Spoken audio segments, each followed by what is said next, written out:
Hey guys, welcome back to the new video. और इस video में हम सी के बेसिक स्ट्रक्चर्स के बारे में डिस्कस करेंगे और उनको समझेंगे। ये बेसिकली सेकंड लेक्चर होने वाला है सी प्रोग्रामिंग का। आप लोगों ने अगर फर्स्ट पार्ट नहीं देखा तो उसको ज़रूर से चेक करना, लिंक आपको डिस्क्रिप्शन में मिल जाएगा। अब अगर आपको याद होगा तो पिछले वीडियो में हमने एक प्रोग्राम लिखकर उसको रन किया था। हमने इस प्रोग्राम को समझा नहीं था, सिंपली इसका आउटपुट निकाला था जिसका रिजल्ट हमें कंसोल में देखने को मिला था। अब ये प्रोग्राम काम कैसे करता है, ये रन कैसे किया, और आप लोगों के सारे डाउट्स इस वीडियो में क्लियर करने वाला हूँ। अब एक नॉर्मल सी प्रोग्राम में आप लोगों को ये चीजें देखने के लिए मिलेगी। पहला तो है pre processor command, then functions, variable, statements, expression और कमेंट। अब जो प्रोग्राम हमने लिखा था उसके बारे में डिस्कस कर लेते हैं। Has include stdio.h।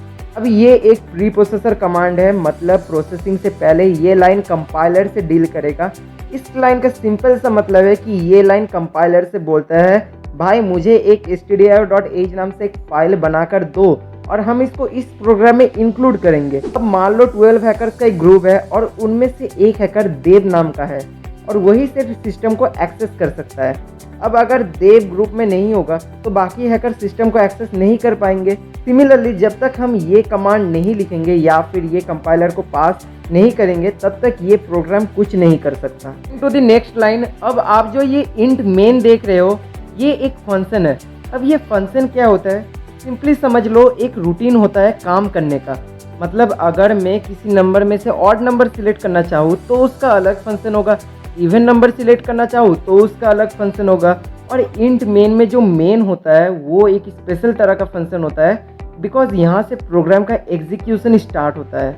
और मेन के अंदर काफ़ी सारे फंक्शन होते हैं जो कि दूसरे फंक्शंस को कॉल करते हैं और ये ब्रैकेट्स डिनोट करते हैं the starting of the program. अब ये इंट वो है जो कि फंक्शन रिटर्न करेगा। हर फंक्शंस का एक रिटर्न वैल्यू होता है और ये मेन के अंदर जब हम किसी फंक्शंस को कॉल करते हैं तो उनके रिटर्न में ये फंक्शन हमें कुछ देते हैं। कमिंग लेक्चर्स में इसको और डिटेल से समझेंगे। अभी के लिए इतना समझ लो, जो हमारा मेन फंक्शन होता है वो इंट रिटर्न करता है और जो इंट रिटर्न करता है वो आपके ओएस ऑपरेटिंग सिस्टम में जाएगा। और ये कर्ली ब्रैकेट्स डिनोट करते हैं the starting and the ending of a series of statement. मतलब यहाँ से मेरा प्रोग्राम स्टार्ट हुआ है और यहाँ पर मेरा प्रोग्राम जो है खत्म हो गया है। एक चीज मैं डिस्कस करना चाहूंगा आगे बढ़ने से पहले, कीवर्ड्स के बारे में। ये इंट मेन में जो इंट होता है वो एक कीवर्ड है। अब सी प्रोग्रामिंग में 32 कीवर्ड्स रहते हैं।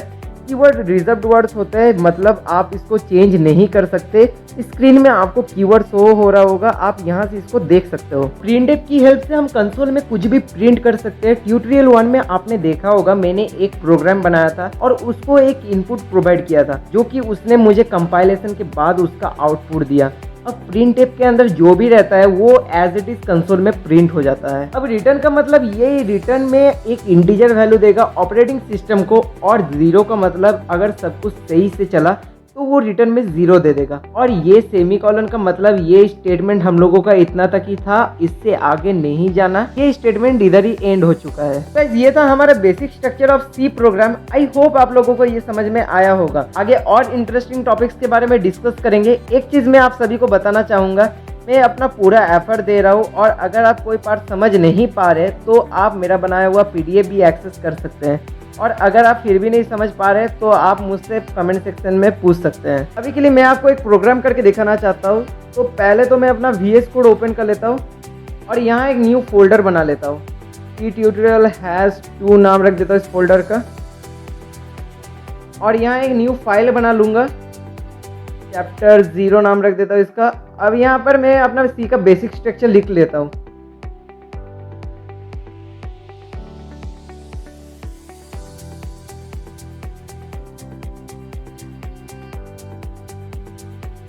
ऑलराइट गाइस, एक क्वेश्चन को कैरी करके एक प्रोग्राम बनाता है। Write a C program to add 2 numbers. अब ऐड करने के लिए पहले हम यहाँ 2 वैल्यू ले लेंगे A एंड B। अब यहाँ मैं A एंड B लिया हूँ, आप लोग कुछ भी ले सकते हो। तो मैं यहाँ नीचे लिखूंगा इंट A, B। अब प्रिंटफ स्टेटमेंट में लिखूंगा एंटर फर्स्ट नंबर A/n। अभी प्रोग्राम के एंड में डिस्कस करूंगा, फिलहाल जो लिख रहा हूँ वो लिख लो। अब यहाँ नीचे लिखूंगा एन F%D %A। अब इन 2 लाइन को कॉपी करूंगा और यहाँ नीचे पेस्ट कर दूंगा और यहाँ A की जगह मैं B लिख दूंगा। अब फिर से नीचे लिखूंगा print f on adding a and b we get, नहीं तो मैं यहाँ एक काम करता हूँ, इसको कट करके यहाँ लिखता हूँ the sum of a and b is percent d slash n a plus b. Command से सेव करूँगा और इसको रन कर लूँगा। देखो यहाँ मुझसे पूछ रहा है इंटर फर्स्ट नंबर ए, तो यहाँ 10। अब सेकंड नंबर पूछ रहा है तो इसको 12। और देखो यहाँ मुझे आउटपुट मिल चुका है 10 + 12 22। अब ये प्रोग्राम बना कैसे? सिंपल सा लॉजिक है, मैं यहाँ दो इंटीजर वैल्यू लूंगा जो कि पहले वाला मेरा ए होगा और दूसरा वाला मेरा बी।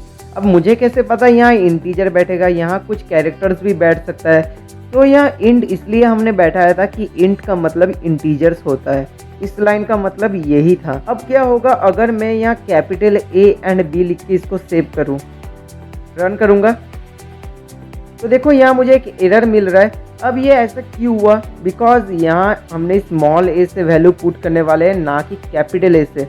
अगर स्मॉल की जगह हम कैपिटल ए बैठाएंगे तो वो अनडिफाइंड होगा, मतलब कैपिटल ए को हमने डिफाइन ही नहीं किया। तो एक चीज़ हमेशा याद रखना, जब भी कुछ वैल्यू लो तो देख लेना कि उसको डिफाइन किया हुआ है कि नहीं। बट यहाँ प्रिंट एफ की जगह मैं कैपिटल ए लिख सकता हूँ, क्योंकि इसके अंदर जो रहता है वो एज इट इज प्रिंट कर देता है। और यहाँ स्लैश एन का मतलब न्यू लाइन होता है, इससे हमारा जो आउटपुट है वो न्यू लाइन में शो होता है। मैं यहाँ इसलिए दिया है ताकि आप लोगों को कोड ठीक से समझ में आए। अब आप लोग बोलोगे कि भाई ये स्कैनएफ क्या है? प्रिंट एफ तो जानते हैं, बट ये स्कैनएफ क्या है? तो स्कैनएफ भी एक फंक्शन है, ये सिंपली यूजर से इनपुट लेता है। मतलब यू समझ लो कि वो एक टीचर है जो कि स्टूडेंट से क्वेश्चन के आंसर्स लेता है और उसी बेसिक्स पर उनको मार्क्स देता है, यानी आउटपुट देता है।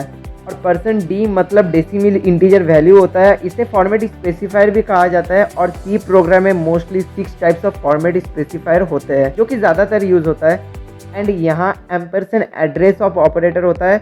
और ए जो है वो इसलिए है कि वो सिंपली यूज़र से इनपुट लेता है और उसका वैल्यू ए में डाल देता है। अभी इसको ज़्यादा डीपली नहीं लेना है, कमिंग लेक्चर्स में इसको और डिटेल से समझेंगे। नाउ सबसे इंपॉर्टेंट पार्ट में आते हैं ए प्लस बी। अब इसको यहाँ देने का यही मतलब है कि ये पॉइंट सिंपली कंपाइलर को बोलता है कि भाई इसको ऐड करना है। अभी अगर मैं इसको सब्ट्रैक्ट करूँ, सेव करके इसको रन करूँ, सेव करना इंपॉर्टेंट है, नहीं तो आपका प्रीवियस रिजल्ट प्रिंट होगा। तो देखो ये सब्ट्रैक्ट हो गया और मुझे यहाँ मेरा आउटपुट मिल गया है। देखा कितनी ईजी प्रोसेस में हमने एक सिंपल सा प्रोग्राम बिल्ड किया। नेक्स्ट वीडियो में इससे और मज़ेदार प्रोग्राम बिल्ड करेंगे और आपको सीखकर मज़ा भी आएगा। हमने जो आज प्रोग्राम किया उसको एक बार ट्राई करना, बट मैं जो किया वो मत करना, थोड़ा अलग करना, लाइक सम ऑफ 3 नंबर्स और प्रोडक्ट ऑफ 2 नंबर्स एक्सेट्रा, क्योंकि वीडियो देखने से उतना समझ में नहीं आएगा जब तक आप खुद नहीं ट्राई करोगे। आई होप आप लोगों को आज का लेक्चर समझ में आया होगा। पसंद आए तो वीडियो को लाइक करना। मैं मिलता हूँ आपसे नेक्स्ट वीडियो में, तब तक के लिए बाय बाय फ्रेंड्स।